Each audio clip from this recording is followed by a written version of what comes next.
Yesterday, on Monday, 10th of March 2025, both the Attorney General and the Speaker of Parliament were served a notice that a Section 19 Supreme Court reference had been filed by the Elimbari Rural LLG to challenge the proposed amendments to Section 145 of the Constitution, where a vote of no confidence can be moved against the Prime Minister. This is an important development that subsequently renders this proposed amendment sub-judice.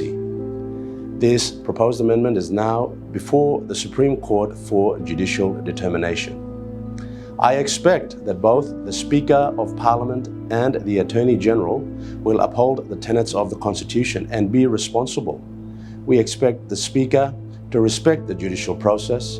We expect that the Attorney General will exercise some restraint in not bringing this proposed amendment to the floor of Parliament for debate, discussion, or deliberation.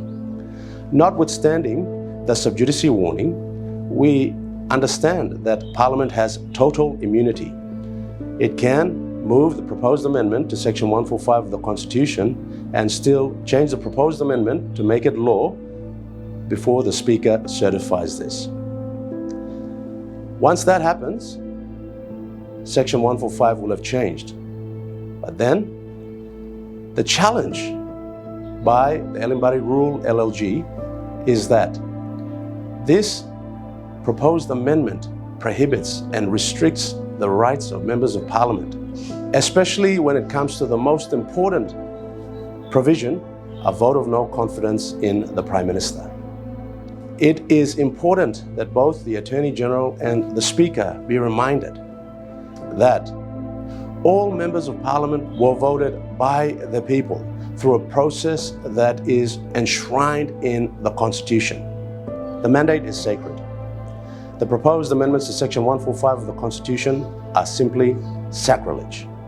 It cannot be allowed.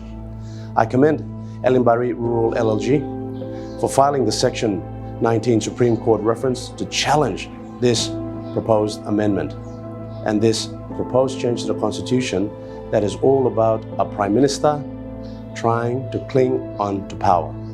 Any Prime Minister that wants to maintain the job of Prime Minister should just simply be exemplary at the job of being a Prime Minister.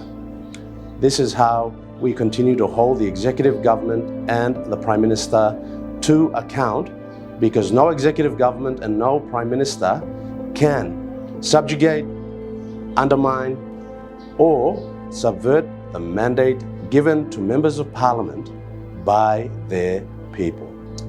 Out of 326 LLGs in Papua New Guinea, I commend Elimbari Rural LLG for standing to defend the Constitution and demonstrating their character and their resolve to do the right thing for the people of Papua New Guinea.